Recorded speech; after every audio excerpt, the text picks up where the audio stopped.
A paz do Senhor, irmãos. Bom dia.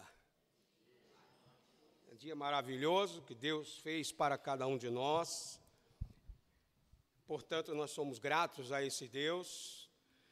Eu quero, desde já, agradecer também ao conselho da igreja, ao convite que me foi formulado através do pastor, e nós estamos com a representante do conselho, para estarmos aqui nesta manhã, lendo a palavra de Deus, procurando tirar algumas lições para a nossa vida do dia a dia, e que Deus fale aos nossos corações, né? Nesta manhã, como foi solicitado através do cântico que acabamos de ouvir. É um motivo de muita alegria. Portanto, eu não sei o tempo, até perguntei, olha, tem um tempo suficiente? Ele falou, não se preocupe. Eu disse, não, bênção de Deus. Eu não vou procurar não me estender, porque tem escola dominical após o culto, né? Além de hoje, tem um culto especial, tem a ceia do Senhor, né? Então, nós vamos ser o mais breve possível. Nós vamos abrir, então, a nossa palavra. A palavra de Deus, Antigo Testamento, 2 Reis,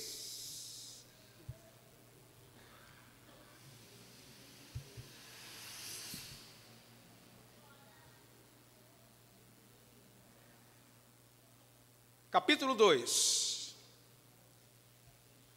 2 Reis, capítulo 2, nós vamos ler do verso 1 até o verso 14.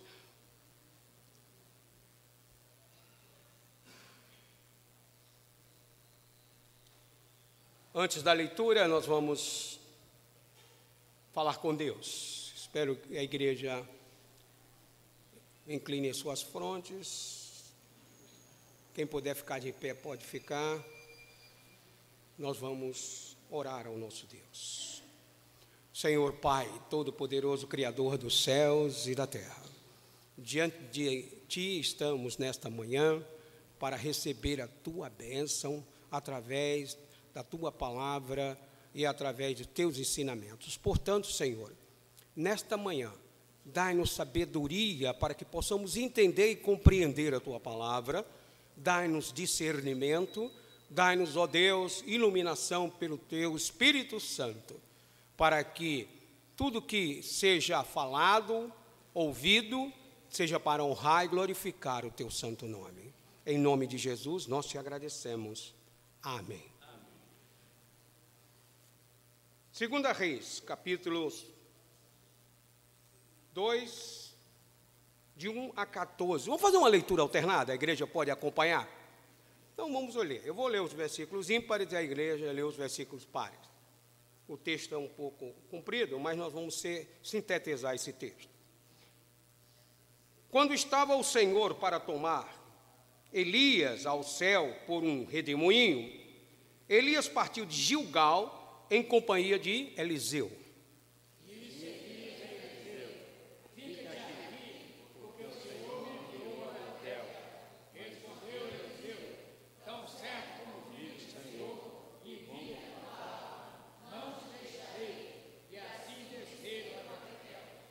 Então os discípulos dos profetas que estavam em Betel saíram ao encontro de Eliseu e lhe disseram, sabes que o Senhor hoje tomará o teu senhor, elevando-o sobre a tua cabeça? Respondeu ele, também o sei, calai-vos. Disse Elias a Eliseu, fica-te aqui, porque o Senhor me enviou a Jericó. Porém ele disse, tão certo como o filho do Senhor e vive a palavra, não te deixarei. E assim foram a Jericó. Então os discípulos dos profetas que estavam em Jericó chegaram a Eliseu e lhe disseram, sabeis que o Senhor hoje tomará o teu senhor, elevando-o sobre a tua cabeça? Respondeu ele, também o sei, calai-vos. Diz que foi Elias, fica-te aqui, porque o Senhor me enviou ao Jordão. Mas ele disse, tão certo como o filho do Senhor e vive a palavra, não te deixarei. E assim ambos foram juntos. Foram 50 homens dos discípulos dos profetas e pararam a cerca distância deles. Eles ambos pararam junto ao Jordão. Então Elias tomou o seu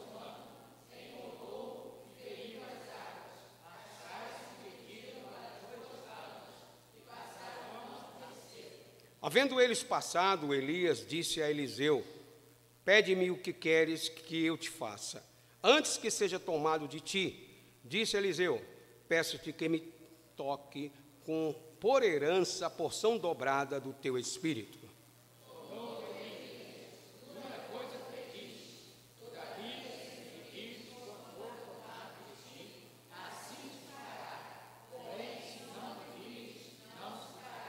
Indo eles andando e falando, eis que um carro de fogo com cavalos de fogo separou um do outro, e Elias subiu ao céu num redemoinho.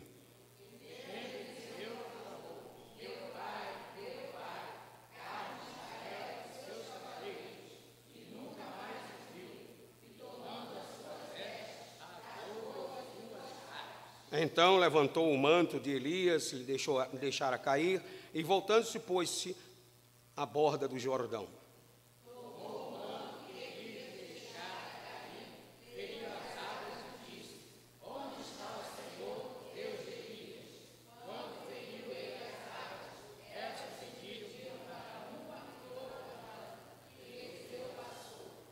Que Deus abençoe a porção lida da Sagrada Escritura. A igreja pode assentar. Nós vimos um texto muito interessante aqui, da narração exatamente do autor, e que nos coloca diante da sucessão de Elias. Elias agora está fechando o seu ministério profético e está praticamente colocando o Eliseu como seu substituto direto. Seria o fim, da jornada profética e o início da carreira profética de Eliseu. Nós temos algumas coisas que eu queria esclarecer e destacar desse texto, porque às vezes a gente lê esse texto e muitas vezes a gente tem outra interpretação, mas eu queria ter uma interpretação diferenciada também, até para que a gente juntasse o que a gente já conhece do texto, como história, mas também que a gente possa tirar algumas lições para a nossa vida hoje, na prática.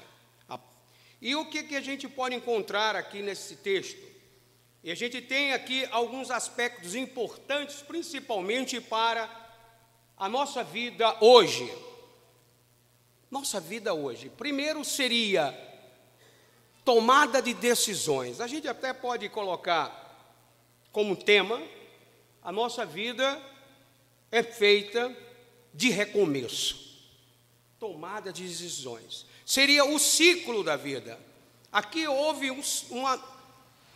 uma mudança de liderança profética.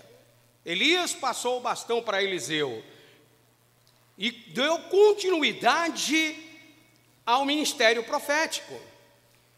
E nós temos dia a dia alguns aspectos que a gente tem que tomar decisão, e essas decisões que nós tomamos, muitas vezes as consequências arcadas, às vezes são desastrosas ou não.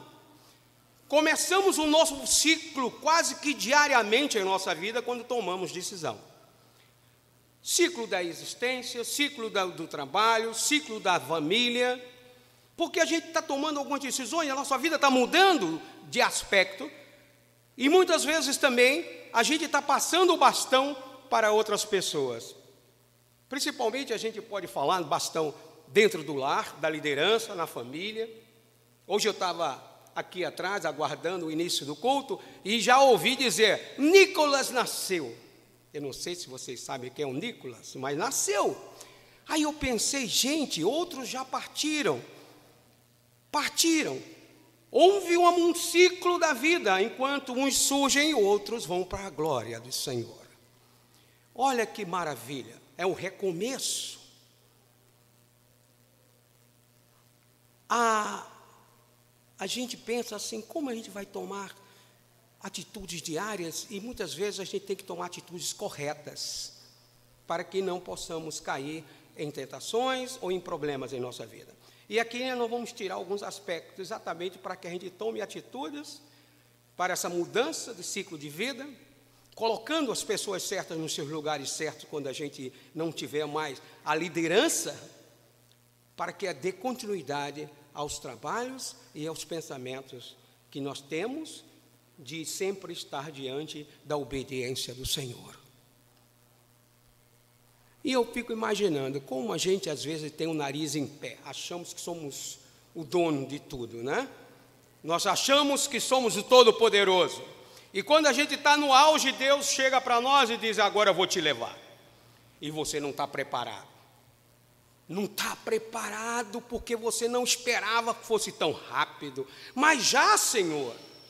Ou muitas vezes acontece alguma coisa dentro da nossa família e que ele diz assim: mas comigo, eu já vi falar com outras famílias que não tem o Senhor, mas eu tenho, eu vou todo domingo para a igreja, eu louvo a Deus. E por que isso acontece na minha família? Não estamos preparados para as coisas inesperadas da vida.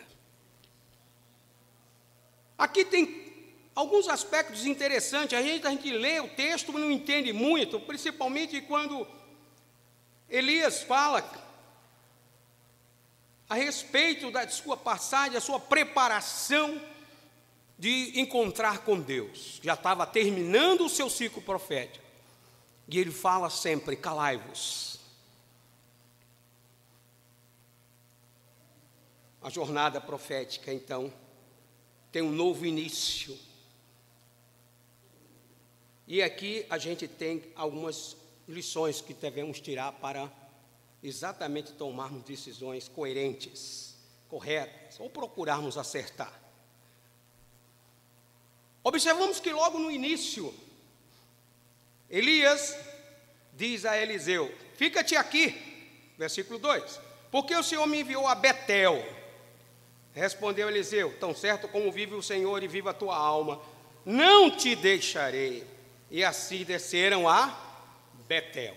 Desceram juntos. Muito bem. O início, então, de qualquer jornada, ela deve passar primeiramente em Betel. O início de qualquer decisão que nós, como igreja, tomamos, deve primeiro passar pela casa do Senhor. Nós temos que colocar Deus como primeiro lugar das nossas decisões. Nós temos que dizer ao Senhor: eu vou à casa de Deus pedir a sua orientação. Betel significa casa de Deus.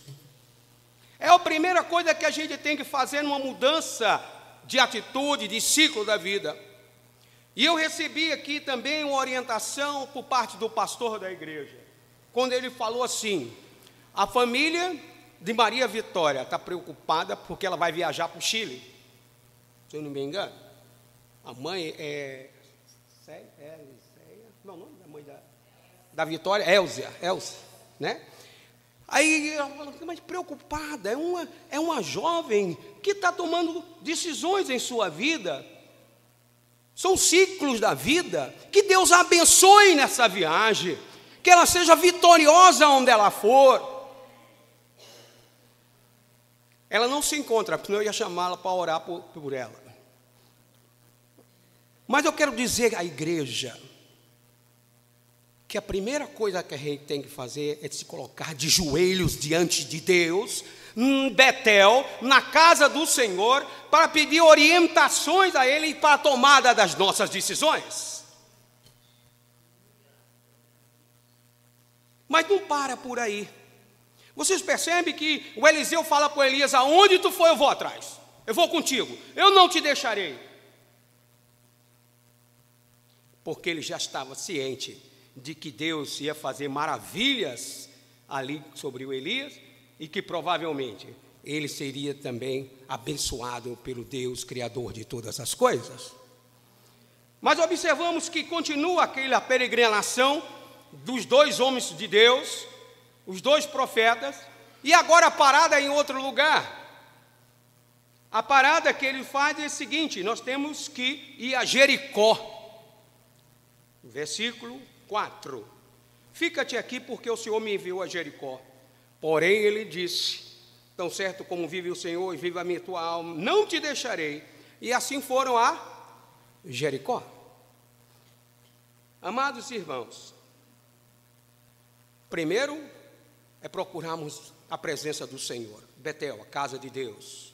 Segundo, é obedecermos ao Senhor, sermos perseverantes diante de Deus. Eu não sei se vocês sabem que a palavra de Deus fala a respeito da queda dos muros de Jericó.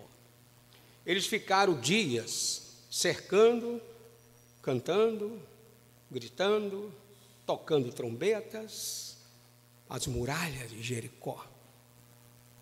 Perseverantes, dia após dia, até que o objetivo foi alcançado, as muralhas de Jericó foram abaixo. Então, o segundo aspecto para que a gente seja bem-sucedido nesse ciclo de mundo da vida é exatamente isso: estarmos obedecendo ao Senhor e sermos perseverantes na palavra de Deus. Ainda que as coisas não aconteçam como a gente prever ou prevenir, às vezes a gente não está prevenido, às vezes a gente não está querendo que aquilo aconteça daquela forma, mas Deus mostra que aquele é o caminho correto. Ainda que a gente não perceba o agir de Deus na nossa vida, devemos continuar orando, perseverando, aguardando a bênção de Deus no momento certo e no momento oportuno, porque Deus é o Senhor da nossa vida. E muitas vezes a gente negligencia porque somos crentes, somos sabedores da palavra. Deus já ouviu a minha voz, então Ele vai responder. E quando demora um pouco, a gente começa a dizer: será que Deus ouviu? Começa a duvidar. E eu quero dizer, amados irmãos, que Deus escuta as orações dos seus filhos. E Ele sabe a necessidade de cada um. E no momento oportuno Ele vai responder. E muitas vezes responde de maneira totalmente diferente. E aí é que a gente entende: Senhor, que maravilha! Eu pensava de uma maneira, nunca tinha olhado por essa forma, nunca tinha percebido por esse ângulo, nunca tinha entendido desta maneira. Mas Tu abençoa de tal forma que eu quero Te agradecer. Eu quero continuar sendo Teu servo obediente. A segunda parada foi em Jericó, para derrubar as barreiras do pecado que estão diante de nós neste mundo. Temos que continuar orando, perseverando, até que todas as armadilhas do inimigo sejam destruídas diante de nós, para que possamos sair vitoriosos e louvando e glorificando a Deus, porque paramos e concluímos perseverantes em Jericó. Mas tem uma terceira parada aí. Ele continua a sua peregrinação, mas aí ele vai até, vamos lá, no versículo meia dúzia. Disse-lhe, pois, Elias: fica-te aqui, porque o Senhor me enviou ao Jordão. Mas ele disse: tão certo como vive o Senhor e viva a tua alma, eu não te deixarei. E assim ambos foram juntos. Jordão. Mas o que a gente pode tirar para nossos dias? Jordão. Pararam em Betel. Primeiro, procurar a presença de Deus, a casa do Senhor. Depois, obedecer ao Senhor, aguardando perseverantemente a resposta de Deus. Terceiro, estão ali diante do Jordão. Jordão representa a cura. Nós precisamos ser curados pelo Senhor. Nós precisamos da bênção de Deus e do Espírito Santo em nossas vidas, limpando e curando a nossa alma e o nosso espírito. Porque na medida que Deus cura, Ele não cura só o espírito e a alma, mas cura também o corpo, a mente, cura você por completo. É necessário, então, que possamos também dar a parada no Jordão e dizer: Senhor, eu preciso da cura. Não só a cura física, mas a cura espiritual também. Sim, Nós estamos diante de decisões de mudança de nossa vida, do ciclo da vida. Vai continuar. Pode ser até que a gente não consiga mais acompanhar, mas outras pessoas virão e darão continuidade. E eu quero dizer aqui àqueles que se acham donos das igrejas: a igreja permanece porque a igreja é do Senhor. A igreja não é minha, a igreja não é sua. Nós estamos de passagem, nós somos peregrinos por esta terra. Mas muitos acham que são donos da igreja do Senhor. A igreja é do Senhor. Portanto, nós estamos apenas servindo ao Senhor. E quando a gente coloca isso diante de nós, sim, aí a gente vai dar valor a Betel. Aí a gente vai perseverar diante de Deus, aguardando a resposta para nossas decisões. E aí a gente vai receber do Senhor a cura milagrosa do Espírito Santo de Deus em nossa vida. Que Deus nos abençoe nesta manhã. Que Deus possa colocar em seus corações, quando vocês forem tomar qualquer decisão em sua vida, procurem entender essa passagem como um alerta de que vocês estão diante de um todo-poderoso Criador dos céus e da terra. Sejam abençoados em nome de Jesus. Amém.